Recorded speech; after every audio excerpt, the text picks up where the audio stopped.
Hello students. आज हम पढ़ेंगे कैपेसिटर। कैपेसिटर क्या होता है पहले ये देख लें। It is the system of two conductor separated by an insulator. मतलब कोई भी दो कंडक्टर ऐसे आप पेयर में की फॉर्म में रख दें, जैसे ये दोनों रखें, दो पैरेलल प्लेट्स हैं, ये कैपेसिटर कहलाएगा। या इसका नाम है पैरेलल प्लेट कैपेसिटर। दूसरा आप देख लें स्फेरिकल कैपेसिटर, एक स्फेयर ये अंदर और एक स्फेयर बाहर है, ये भी दो कंडक्टर्स का कॉम्बिनेशन, इसको हम कैपेसिटर बोलेंगे। या ये सिलेंड्रिकल कैपेसिटर देख लीजिए, एक सिलेंडर अंदर है और एक सिलेंडर बाहर है ना, इसको हम कैपेसिटर बोलेंगे। कोई भी दो कंडक्टर्स का कॉम्बिनेशन हो, सिस्टम हो, और बीच में एयर हो, वैक्यूम हो, या कोई इंसुलेटर रखा हो जैसे लकड़ी है, पेपर है, तो उसको हम कैपेसिटर बोलते हैं बच्चों। कैपेसिटर के लिए सिंबल सिंबल ये है, एक सिंबल ये, दो पैरेलल लाइंस बना दी हमने, बिल्कुल बराबर साइज़ की बननी चाहिए। एक सिंबल ये है, ये स्ट्रेट लाइन और ये राउंडेड लाइन है, ये फिक्स्ड कैपेसिटर को शो करती हैं। फिक्स्ड कैपेसिटर मतलब इनका कैपेसिटेंस बिल्कुल फिक्स है। ये वेरिएबल कैपेसिटर के लिए ये सिंबल होता है, एक दोनों पैरेलल जो लाइंस हैं इन पर एक एरो, ऐसे हम टिल्टेड एक एरो बना देते हैं। इसका मतलब है इसका जो कैपेसिटेंस है, मतलब चार्ज स्टोर करने की कैपेसिटी है, उसको हम चेंज कर सकते हैं, वेरी कर सकते हैं। कैपेसिटर क्यों यूज़ होते हैं वो देख लें। Capacitors are used to store the electrical energy by storing the charge on its plates। मतलब कैपेसिटर से जब हम बैटरी कनेक्ट करते हैं या इसको पोटेंशियल डिफरेंस देते हैं, तो ये अपनी प्लेट्स पर चार्ज कलेक्ट कर लेता है, चार्ज इकट्ठा कर लेता है। और चार्ज इकट्ठा कर लिया तो इलेक्ट्रिक फील्ड होगा प्लेट्स के बीच में। जो इलेक्ट्रिक फील्ड होगा यहाँ प्लेट्स के बीच में, यहाँ प्लेट्स के बीच में इलेक्ट्रिक फील्ड होगा, तो एक टाइप की इलेक्ट्रिकल एनर्जी स्टोर कर लेता है। जहाँ पर भी हमें इलेक्ट्रिकल एनर्जी एकदम एक जर्क के साथ में या सडनली एनर्जी हमें चाहिए, इलेक्ट्रिकल एनर्जी, वहाँ उसके लिए हम इसको यूज़ करते हैं। जैसे कैमरे में फ्लैश लाइट, एकदम बहुत बड़े अमाउंट में एनर्जी चाहिए हमें बल्ब बहुत तेज़ चलाने के लिए, तो वहाँ कैपेसिटर लगा होता है कैमरे के अंदर। या कोई इलेक्ट्रिक फ़ैन है, उसमें कैपेसिटर लगाते हैं, इसको कंडेंसर बोलते हैं हम, स्टार्ट करने के लिए पंखे को, क्योंकि स्टार्टिंग में ज़्यादा एनर्जी की ज़रूरत होती है, इनर्शिया की वजह से भी और स्टैटिक फ्रिक्शन की वजह से भी।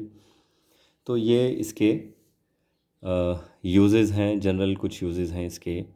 बाकी एसी सर्किट्स में बहुत ज़्यादा यूज़ किया जाता है, मेडिकल में भी यूज़ किया जाता है। डिफिब्रिलेटर एक डिवाइस है, जब हार्ट बीट थोड़ा स्लो हो जाती है तो उसको फास्ट करने के लिए आपने देखा हो कहीं मूवीज़ में, चेस्ट पर इलेक्ट्रिक शॉक दिया जाता है, जिससे हार्ट की जो बीटिंग एक फ्रीक्वेंसी है या नॉर्मल हार्ट बीट हो जाती है मतलब।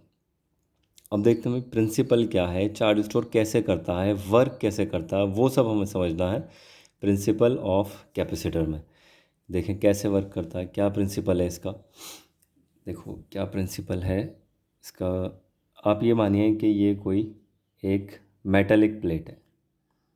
अब इस मेटेलिक प्लेट को हमने कुछ इलेक्ट्रिक चार्ज दिया, तो इस पर पूरी पर ये चार्ज डिस्ट्रीब्यूट हो जाएगा, है ना, इधर भी और इधर भी पूरी पर चार्ज आ गया है। किसी एक ऐसे सोर्स से दिया सपोज़ जिस पर वोल्टेज था 10 वोल्ट।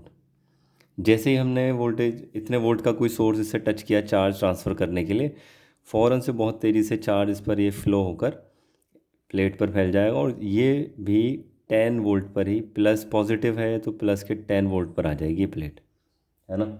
अब हम इस पर और ज़्यादा चार्ज स्टोर करना चाहते हैं, तो और ज़्यादा चार्ज स्टोर कैसे करें।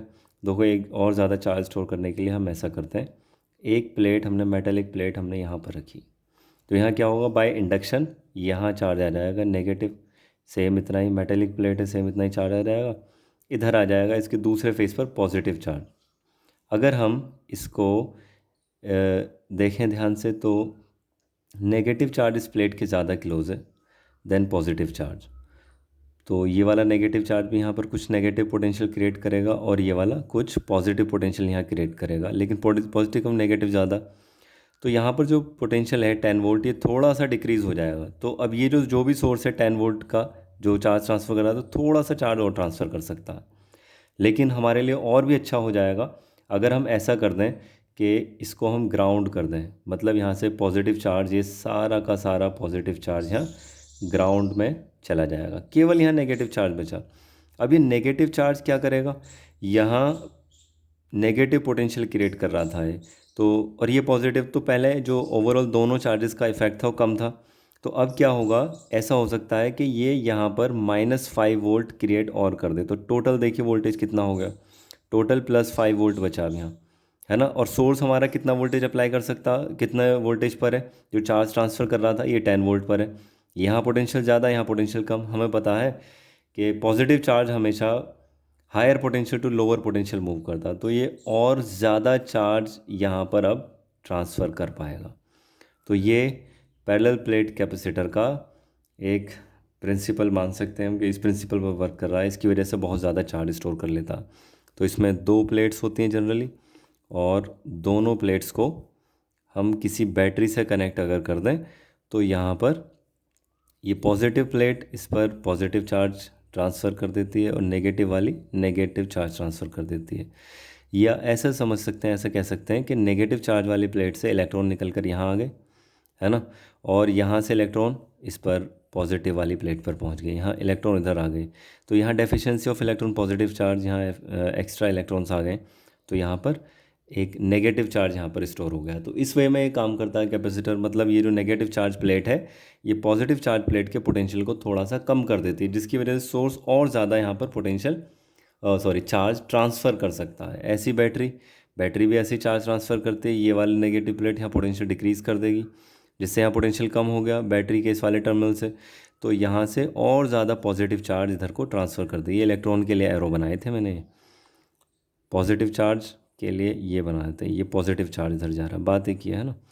अच्छा, प्रिंसिपल ऑफ कैपेसिटर मैंने आपको एक्सप्लेन कर दिया, कोई बड़ी बात नहीं थी इसमें। अब देखते हैं कैपेसिटेंस ऑफ कैपेसिटर। हमारे सिलेबस में जनरली ये पैरेलल प्लेट कैपेसिटर है, इसी को हम आगे स्टडी करेंगे।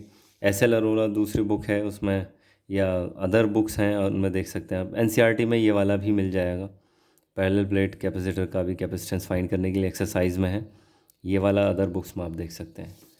अच्छा, कैपेसिटेंस, कैपेसिटेंस के लिए डेफिनेशन होती है बच्चों, capacity to store the charge, या ऐसे कह सकते हैं charge stored per unit potential difference. जैसे कैपेसिटर को हमने बैटरी से कनेक्ट कर दिया, V वोल्ट की बैटरी लगा दी, इस प्लेट पर पॉजिटिव चार्ज प्लस क्यू, इस पर minus Q charge, negative charge minus Q आ गया। तो बच्चों कैपेसिटर जो चार्ज स्टोर करता है, नेट चार्ज तो ज़ीरो होता है, लेकिन जब भी हम चार्ज की बात कर रहे हैं कि इसने कितना चार्ज स्टोर किया, तो हम पॉजिटिव वाला, पॉजिटिव प्लेट पर जो चार्ज है वो चार्ज हम बताते हैं। तो कैपेसिटेंस के लिए एक्सप्रेशन ये होता है C equal to Q upon V, charge store upon potential difference applied.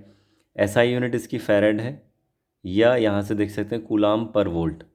1 फेरेड या कूलाम पर वोल्ट दोनों सेम यूनिट्स हैं, 1 फेरेड इक्वल टू 1 कूलाम पर वोल्ट होता है। यहाँ फॉर्मूला देखने से ऐसा लग रहा है Q और V पर डिपेंड है कैपेसिटेंस, ऐसा नहीं है, ये केवल कैपेसिटर की शेप, साइज़ और सेपरेशन बिटवीन द प्लेट्स, इन चीज़ों पर डिपेंड है।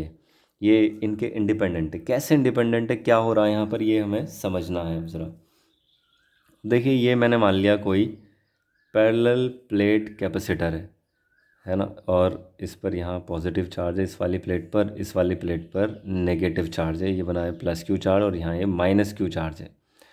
तो यहाँ पर एक इलेक्ट्रिक फील्ड क्रिएट हो जाता है। हमें पता है पैरेलल प्लेट कैपेसिटर प्लेट्स के बीच में इलेक्ट्रिक फील्ड तो हो गई। पॉजिटिव चार्ज का भी फील्ड इधर, नेगेटिव चार्ज में इन्वर्ट जाएगा तो ये वाला भी फील्ड इधर।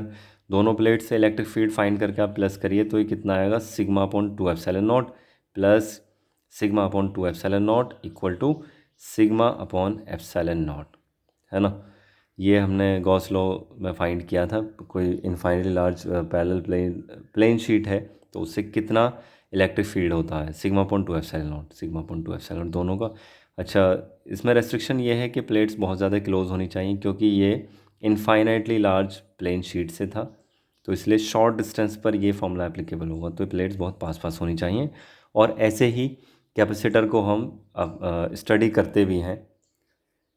चलिए, ये इलेक्ट्रिक फील्ड हुआ, तो इसमें सिग्मा की वैल्यू लिख सकता हूँ मैं। तो देखो बच्चों, ये आ गया सिग्मा की value Q upon A epsilon not, ठीक है। तो यहाँ हमें पता चल रहा है कि जो चार्ज स्टोर्ड है वो directly proportional to electric field है ना। और इलेक्ट्रिक फील्ड किसके डायरेक्टली प्रोपोर्शनल है, और इलेक्ट्रिक फील्ड डिपेंड करता है पोटेंशियल डिफरेंस आपने यहाँ कितना अप्लाई किया, ये इसके डायरेक्टली प्रोपोर्शनल है। तो दोनों से अगर कंबाइनली हम देखें तो चार्ज स्टोर्ड ये डिपेंड करता है वोल्टेज अप्लाई पर, मतलब सॉरी, इसके डायरेक्टली प्रोपोर्शनल होता है, डिपेंड तो करता ही है, स्क्वायर के भी तो डिपेंडेंट हो सकता था, तो हम बता रहे हैं डायरेक्टली प्रोपोर्शनल है, Q directly proportional to V। और अब इस टाइम पर हम कह सकते हैं कि चार्ज और वोल्टेज का जो रेशो है ये एक कांस्टेंट होना चाहिए, है ना। और यही कांस्टेंट, इसी को बोलते हैं हम कैपेसिटेंस।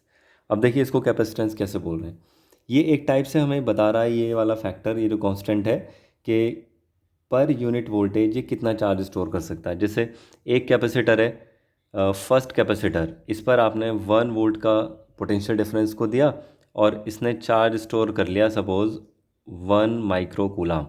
एक और कैपेसिटर है, सेकंड कैपेसिटर, इसको भी आपने 1 वोल्ट का पोटेंशियल डिफरेंस दिया और इसने चार्ज स्टोर कर लिया, सपोज़ इसने कर लिया 10 माइक्रो कूलाम। तो देखो कौन ज़्यादा चार्ज स्टोर कर पा रहा है, ये ज़्यादा चार्ज स्टोर कर पा रहा है। यूनिट वोल्टेज अप्लाई करने पर कौन ज़्यादा चार्ज स्टोर कर पा रहा है, ये वाला चार्ज ज़्यादा स्टोर कर पा रहा है, ये वाला कैपेसिटर। इसका मतलब चार्ज स्टोर करने की कैपेबिलिटी या कैपेसिटी इसकी ज़्यादा है ना। तो ये जो कांस्टेंट है हमें बताता है कि कोई कैपेसिटर कितना ज़्यादा चार्ज स्टोर कर सकता है, मतलब चार्ज स्टोर करने की कैपेसिटी कैपेसिटर की कितनी ज़्यादा है। तो यहीं से हमने फिर डेफिनेशन बनाई है ये वाली, देखो अगर V की वैल्यू हम 1 कर दें, देखो if V equal to 1 volt then capacitance equal to charge stored. तो एक डेफिनेशन ये भी बन जाती है कि it is equal to the charge stored on the plate of capacitor if 1 volt potential difference is given to the capacitor. या इस वाले फॉर्मूले से हम देख सकते हैं charge stored per unit voltage, इस वाले फॉर्मूले से भी हमें ये बात पता चल रही है। तो वही डेफिनेशन यहाँ पर लिख दी गई है। सही है, उम्मीद है समझ में आया होगा। अच्छा, अब एक लिमिट है, लिमिट क्या, इससे पहले एक चीज़ और रह गई। देखो यहाँ एक चीज़ हमें देखने को मिलती है, कांस्टेंट है, इससे पता चल रहा है बिहेवियर कि अगर मैं इसको 1 वोल्ट ना लगाकर, मैं इसको V वोल्ट ना लगाकर 2V वोल्ट कर दूँ, मैं ऐसा मानिए 2V है ना, तो चार्ज भी 2Q और -2Q हो जाएगा। अगर मैं ऐसा कर दूँ, इसको हम 3V कर दें तो चार्ज भी 3Q हो जाता है, ये पता चल रहा है। तो 3 से 3 कट के तो एक Q/V आएगा। मतलब वोल्टेज आप ज़्यादा अप्लाई करोगे तो चार्ज भी ज़्यादा स्टोर होगा, वोल्टेज कम अप्लाई करोगे तो चार्ज भी कम स्टोर होगा। यहाँ हमसे ऐसा कोई पूछ सकता है कि अगर चार्ज डबल कर दिया जाए तो बताइए कैपेसिटेंस पर क्या इफेक्ट पड़ेगा किसी कैपेसिटर के। कोई इफेक्ट नहीं पड़ेगा, क्योंकि चार्ज अगर डबल करोगे तो वोल्टेज भी फिर डबल अप्लाई करना पड़ेगा, है ना। या वोल्टेज डबल अप्लाई करोगे तो ऑटोमेटिकली चार्ज स्टोर भी डबल हो जाएगा। तो कैपेसिटेंस किसी एक पर्टिकुलर कैपेसिटर का वो कांस्टेंट रहता है। किस चीज़ पर डिपेंड करेगा, ये डिपेंड करता है कैपेसिटर की शेप क्या है, पैरेलल प्लेट है या सिलेंड्रिकल है, स्फेरिकल है, साइज़ क्या है, कितना बड़ा प्लेट एरिया है, या प्लेट्स के बीच में सेपरेशन कितना है, इन चीज़ों पर डिपेंड करता है कैपेसिटर का कैपेसिटेंस। ये हम आगे प्रूव भी करेंगे अपनी अगली किसी वीडियो में कि कैपेसिटेंस के लिए, पैरेलल प्लेट कैपेसिटर के लिए कैपेसिटेंस का एक्सप्रेशन क्या रहेगा। अच्छा बच्चों, एक लिमिट होती है कि कैपेसिटर ऐसा नहीं है कि इनफाइनाइट चार्ज स्टोर कर ले, वोल्टेज बढ़ाते चले जाओ और कुछ भी चार्ज स्टोर कर लेगा, ऐसा नहीं होता है। एक लिमिट तक ही चार्ज स्टोर कर पाता है कोई भी कैपेसिटर। अब देखिए एक लिमिट तक ही क्यों स्टोर कर पाएगा चार्ज, ऐसा होगा जब हम यहाँ चार्ज बढ़ाते रहेंगे।